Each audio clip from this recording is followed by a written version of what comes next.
ये हमारे पास एक क्वेश्चन है गेट केमिकल 2013 से। Calculate the heat required in kilo joule up to 1 digit after decimal to reach the temperature of 1 mole of solid material from 100 degree Celsius to 1000 degree Celsius. The specific heat Cp of the material in kilojoule per mole per Kelvin is expressed as Cp is equal to 20 plus 0.005 T, where T is in Kelvin. Assume no phase change। तो हमारे पास एक solid material है 1 मोल और solid material है जिसका temperature हमने 100 degree Celsius से 1000 degree Celsius तक रेज़ किया है। तो इस बीच हमें कितनी हीट मटेरियल को देनी पड़ेगी, हमें वो कैलकुलेट करनी है।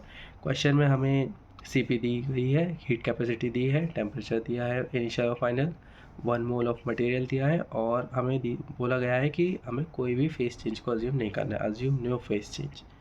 तो फेस चेंज होते समय जो हमारा एनर्जी गिवन या एनर्जी एब्जॉर्ब्ड या एनर्जी सप्लाइड होती है वो बहुत लार्ज क्वांटिटी में होती है और उसमें हमें एक फिर मास बैलेंस भी करना पड़ता है। तो इस केस में हम नहीं करेंगे वो कुछ।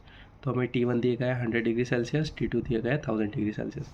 अब जो भी हमारी वैल्यूज़ है, जो Cp है उसमें जो T है वो हमें केल्विन में दिया गया है। तो हम इस डिग्री सेंटीग्रेड को भी केल्विन में कन्वर्ट कर लेंगे। तो 100 डिग्री आ जाएगा 373 केल्विन और 1000 डिग्री आ जाएगा 1273 केल्विन। जो Cp है उसकी वैल्यू ये रही। फिर जो हीट कैपेसिटी होती है हमारी वो होती है कि कोई भी एक मटेरियल है हमारा 1 मोल, उसका जो टेम्परेचर है 1 मोल या 1 kg जो भी मटेरियल है उसका हमें 1 केल्विन टेम्परेचर रेस करने के लिए कितनी हीट देनी पड़ेगी, वो होता है हीट कैपेसिटी। तो dQ/dt इसको हम मानते हैं हीट रिक्वायर्ड पर डिग्री केल्विन। ये हमारा हीट कैपेसिटी होता है एट कॉन्स्टेंट टेम्परेचर, इसी को हम Cp कहते हैं। Cp is equal to dQ/dt। इसको हम थोड़ा अरेंज करेंगे तो dQ के बराबर Cp इंटू dt, dt को हमने यहाँ ट्रांसफ़र किया। इसको हम इंटीग्रेट करेंगे इनकी फाइनल वैल्यू के अगेंस्ट। तो 0 से Q जो भी हमारा Q रिक्वायर्ड होगा between T1 and T2 temperature, इसको हम कैलकुलेट करेंगे। तो इंटीग्रेशन से हमारे यहाँ Q आ जाएगा। Cp की जो हमारी वैल्यू है वो हमने एज इट इज़ यहाँ पुट की है। फिर हम उसको 373 जो इनिशियल वैल्यू और फाइनल वैल्यू जो 1273 केल्विन, इसके बीच हम इंटीग्रेट करेंगे। तो यहाँ का हमारा पहले तो हम इसको ब्रेक कर लेंगे प्लस साइन से। फिर यहाँ कोई वेरिएबल नहीं है तो यहाँ एक T आ जाएगा। T पे फिर हम limit upper limit minus lower limit लगाएंगे तो हमारा कुछ इस तरह बन जाएगा। फिर 0.005 इंटू टी, यहाँ टी का इंटीग्रेशन हम करेंगे तो T²/2 आ जाएगा। उसमें फिर हम upper limit minus lower limit लगाएंगे तो कुछ ऐसा बन जाएगा। फिर इसमें से हम 2 कॉमन बाहर ले लेंगे यहाँ पे।